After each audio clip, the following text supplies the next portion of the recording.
Complex analysis MSc math first sem quasi integral formula और quasi integral theorem पर 30 question बताने वाला हूँ। उनमें से 2 क्वेश्चन बता चुका हूँ और तीसरा क्वेश्चन देखिए, ठीक है। तीसरा क्वेश्चन क्या है, फाइंड इंटीग्रेशन ऑफ जेड ई की power z upon z minus iota d z where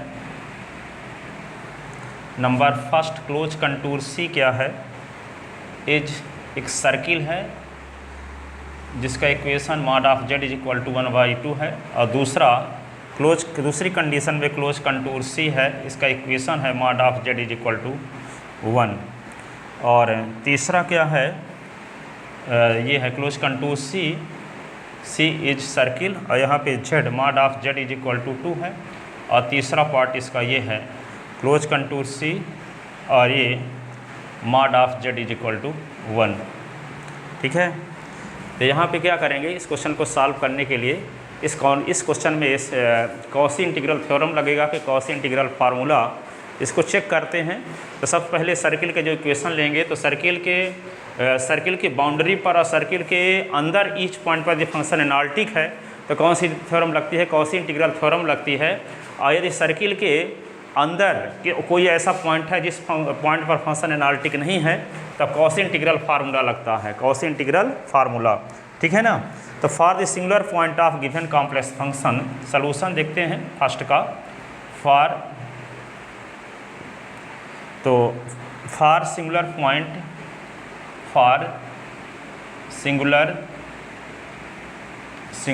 point of given complex function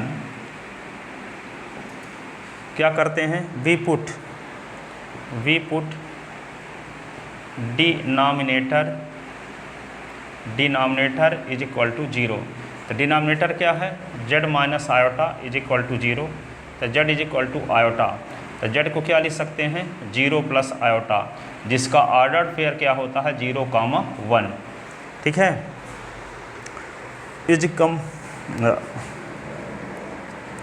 that is given complex function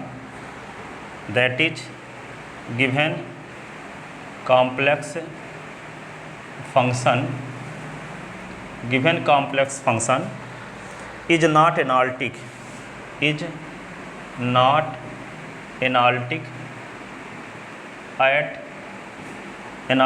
at 0, 1। तो here closed contour C is, here closed contour C is क्या है, first condition में mod of Z is equal to 1, whose centre क्या है, 0, 0 and radius, and इसकी radius क्या है, radius is equal to 2, radius is equal to 1/2 first condition में। ठीक है, अब यहाँ पे क्या करेंगे,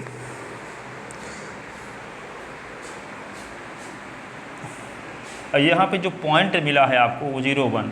यदि हम एक सर्किल बनाते हैं, देखो जिसका सेंटर ये मान लो 1 है, ये सेंटर ओरिजिन पर है, रेडियस 1, तो सर्किल रेडियस 1 का तो यहाँ होगा, और यहाँ पे एक सर्किल जिसका सेंटर ओरिजिन पर है, रेडियस 1, तो यहाँ पे मान लो ये 1 है तो ये 1/2 होगा, ये 1 है -1 तो ये क्या होगा, -1/2 होगा। तो एक सर्किल जब हम बनाएंगे इस प्रकार का 1/2 रेडियस का, हाफ रेडियस का, तो ये होगा। और ये जो पॉइंट मिला है आपको क्या, 0, 1 पॉइंट मिला है, तो 0, 1 पॉइंट कहाँ होगा, ये जिसका इसको बोलते हैं एब्सिसा, इसको बोलते हैं ऑर्डिनेट। तो जिस पॉइंट का एक्स कोऑर्डिनेट 0 होता है वो बाई एक्सिस में कंटेन होता है, तो ये पॉइंट यहाँ कंटेन होगा 0, 1। ये देखते हैं कि ये पॉइंट जिस पॉइंट पर फंक्शन एनालिटिक नहीं है वो सर्किल के बाहर है, जिस पॉइंट पर function analytic given function analytic नहीं है वे एक ऐसे सर्किल जिसका सेंटर ओरिजिन पर है और रेडियस 1/2 है, उस सर्किल से बाहर है। तो जिस पॉइंट पर फंक्शन एनालिटिक नहीं है वो बाहर है, इसका मतलब सर्किल की जो बाउंड्री पर और सर्किल के अंदर ईच पॉइंट पर फंक्शन क्या है, एनालिटिक है। तो जब सर्किल के बाउंड्री पर यानी सरकमफ्रेंस पर और सर्किल के अंदर ईच पॉइंट पर फंक्शन क्या होता है, एनालिटिक होता है, ऐसी कंडीशन में कॉची इंटीग्रल थ्योरम लगता है। तो कॉची इंटीग्रल थ्योरम से गिवन कॉम्प्लेक्स फंक्शन के इंटीग्रेशन की वैल्यू क्लोज कंटूर सी यानी एक सर्किल है, एक ऐसे सर्किल जिस सर्किल का सेंटर ओरिजिन पर है, रेडियस 1/2 है, उसके एलांग इंटीग्रेशन क्या होगा, 0 हो जाएगा कॉची इंटीग्रल थ्योरम से या Cauchy original theorem. Cauchy integral theorem का दूसरा नाम कॉची ओरिजिनल थ्योरम भी है। ठीक है, तो कॉची ओरिजिनल थ्योरम से या कॉची इंटीग्रल थ्योरम से इस इंटीग्रेशन की वैल्यू क्या होगी, डायरेक्ट 0 लिख देंगे। क्यों? क्योंकि इस सर्किल के सरकमफ्रेंस और इसके अंदर ईच पॉइंट पर फंक्शन क्या है, एनालिटिक है। जिस पॉइंट पर फंक्शन एनालिटिक नहीं है वे सर्किल के बाहर है। और किस पॉइंट पर एनालिटिक नहीं है ये कैसे पता करेंगे, जिस पॉइंट पर फंक्शन एनालिटिक नहीं है, जो फंक्शन दिया गया है कॉम्प्लेक्स फंक्शन का जो डिनोमिनेटर है कि उसको 0 के इक्वल करेंगे। तो क्योंकि जिस फंक्शन के डिनोमिनेटर कोई फ्रैक्शन ऐसा हो जिसका डिनोमिनेटर 0 हो तो वे फंक्शन क्या होता है, नॉन डिफाइंड माना जाता है। ठीक है, तो यदि इस फंक्शन के अपान में 0 आ जाए तो फंक्शन डिफाइंड नहीं रहेगा। जिस पर फंक्शन डिफाइंड नहीं रहेगा उसी पॉइंट पर फंक्शन एनालिटिक भी नहीं होता है। ठीक है, और जिस पर यहाँ पे z-0 को कहने के जिस पॉइंट पर फंक्शन एनालिटिक नहीं होता है उसको सिंगुलर पॉइंट भी कहते हैं। क्या कहते हैं, सिंगुलर पॉइंट कहते हैं। तो यहाँ पे z = 0, 1 ये क्या है, सिंगुलर पॉइंट है। और इस पॉइंट पर फंक्शन ये वाला एनालिटिक नहीं है। तो जिस पॉइंट पर फंक्शन एनालिटिक नहीं है वह सर्किल से बाहर है। कौन सर्किल, जिस सर्किल का सेंटर ओरिजिन पर है, रेडियस 1/2 पर है। ठीक है, जब इस सर्किल की बात करेंगे तो इस सर्किल के अंदर रहेगा। ठीक है, और इस सर्किल की बात करेंगे तो सरकमफ्रेंस पर रहेगा। तो सरकमफ्रेंस में पॉइंट मिल जाएगा जिस पर फंक्शन एनालिटिक नहीं होगा, इसमें सर्किल के अंदर है। तो इन दोनों में क्या होगा, क्योंकि ये 0, 1 पॉइंट जो होगा सर्किल के अंदर रहेगा। यदि सर्किल का सेंटर 0, 0 और रेडियस 2 लिया जाए तो, और सर्किल का सेंटर 0, 0 और रेडियस 1 लिया जाए तो 0, 1 सरकमफ्रेंस में कंटेन होगा, परिधि में कंटेन होगा। तो ऐसी कंडीशन में कौन सा थ्योरम लगेगा, सरकमफ्रेंस में ऐसा कोई पॉइंट मिल जाए अथवा सर्किल के अंदर ऐसा कोई पॉइंट मिल जाए जिस पर फंक्शन एनालिटिक नहीं है, तो ऐसी कंडीशन में वहाँ कौन सी थ्योरम लगती है, कॉची इंटीग्रल फार्मूला। और यदि सर्किल के बाउंड्री पर और सर्किल के अंदर ईच पॉइंट पर फंक्शन एनालिटिक है, ऐसी कंडीशन में कॉची ओरिजिनल थ्योरम या कॉची इंटीग्रल थ्योरम का यूज करते हैं, अप्लाई करते हैं। ठीक है ना, तो यहाँ पे रेडियस क्या है, 1/2 है। ठीक है, तो जो 0.01 मिला है तो क्या लिखेंगे, बट पॉइंट, ऊपर का थोड़ा सा हम मिटा के लिखते हैं। ठीक है, तो क्या लिखेंगे, बट पॉइंट कौन, 0, 1 इज आउटसाइड ऑफ सर्किल। कौन सर्किल, मॉड ऑफ z = 1/2। ठीक है, क्लोज कंटूर सी यहाँ सर्किल है ना। That is given complex function, that is given complex function, given complex function is analytic,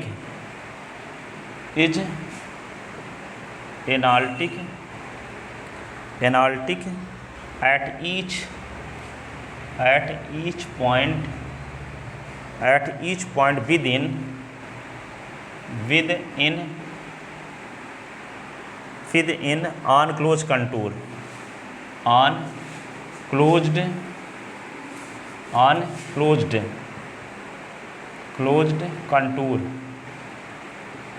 contour C, जिसका इक्वेशन मॉड ऑफ z = 1/2। ठीक है, so we apply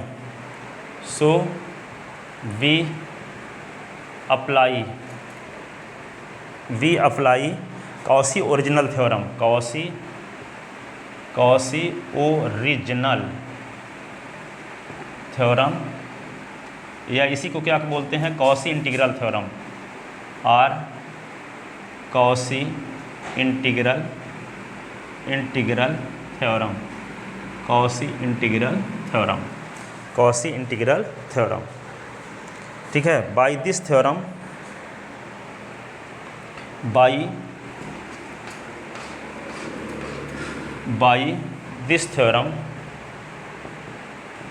this theorem, by this theorem integration of C f z और D Z is equal to 0। तो integration of C f z के स्थान पे क्या लिखेंगे, जेड ई की power z upon Z minus iota d Z is equal to 0। तो पहले का सलूशन ये आ गया, ठीक है, पहले पार्ट का सलूशन आ गया। अब इसका दूसरा पार्ट देखते हैं, ठीक है, दूसरा पार्ट। तो देखो दूसरे पार्ट के लिए क्या करेंगे,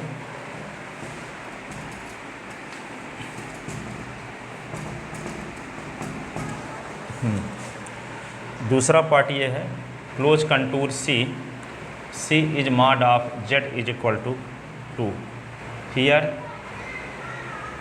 सेंटर ऑफ सर्किल, सी का कोऑर्डिनेट सेंटर ऑफ सर्किल क्या होगा 0,0, रेडियस क्या हुआ 2, ठीक है।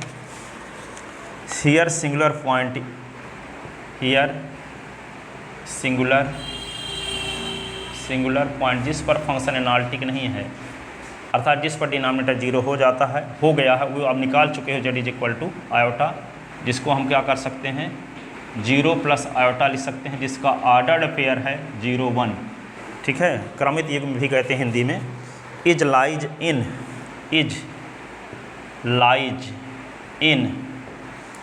क्लोज्ड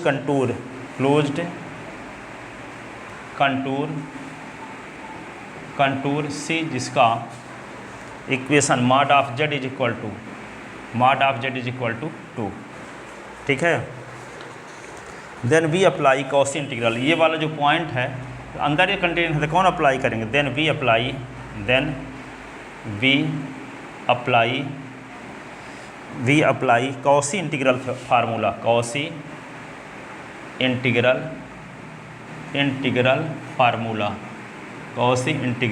फार्मूला, ठीक है। तो इंटीग्रेशन ऑफ यहाँ पे C f z upon Z minus a और ये d Z is equal to 2 pi iota f a, ठीक है। तो क्या हो जाएगा, इसके स्थान पे f z D Z upon Z minus iota, और ये क्या आ गया, एफ जेड के स्थान पे आपको लिखा है क्वेश्चन में जेड ई की पावर जेड, है ना, और ये डी जेड, तो 2 पाई आयोटा, क्या लिखेंगे 2 पाई आयोटा, यहाँ जेड माइनस है तो एफ ए लिखा गया है, जेड माइनस आयोटा है तो एफ आयोटा लिखा जाएगा, ठीक है। अब देखो जेड माइनस ए को छोड़ दो, ऊपर वाले इसका जो न्यूमरेटर है उसको एफ जेड कहते हैं, तो इसका न्यूमरेटर क्या है जेड ई की पावर जेड, तो एफ जेड की वैल्यू क्या है जेड ई की पावर जेड। हियर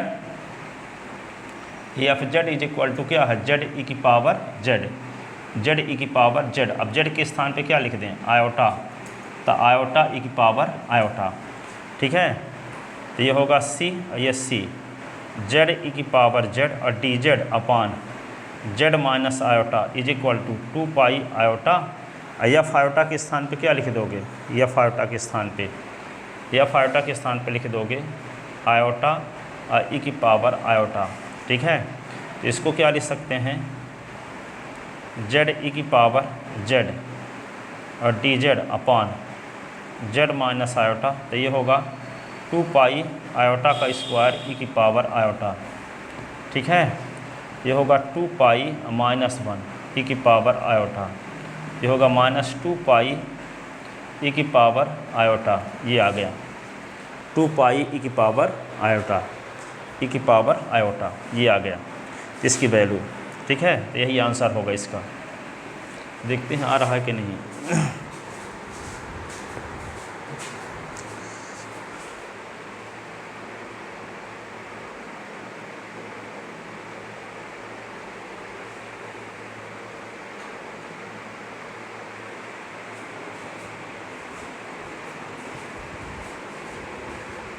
इसको 2 लाइन नीचे का नहीं आ रहा था, इधर लिखते हैं साइड में, यहाँ पे देखो इंटीग्रेशन ऑफ सी जेड ई की power Z D Z upon Z minus iota is equal to ये 2 पाई आयोटा का आयोटा के साथ मल्टीप्लाई, तो 2 पाई आयोटा स्क्वायर ई की पावर आयोटा, आयोटा स्क्वायर की वैल्यू तो जानते हो -1 होती है, ई की पावर आयोटा, तो -2 पाई ई की पावर आयोटा, ये आंसर। ठीक है, ये किसकी वैल्यू है, जेड ई की power Z D Z upon z minus iota, ये क्लोज कंटूर सी के इलांग इसका इंटीग्रेशन क्या होगा, -2 पाई ई की पावर आयोटा। ठीक है, तो आई होप आपके समझ में आया होगा। अब देखते हैं थर्ड नंबर क्वेश्चन। थर्ड इसका पार्ट क्या है, ये सी दिया गया है, एक सर्किल दिया गया है जिसका इक्वेशन है क्या, C is mod of Z is equal to 1, C is mod of Z is equal to 1, centre of circle, centre of circle क्या हुआ 0 0, radius of circle, radius of circle, तो क्या हुआ radius of circle, radius of circle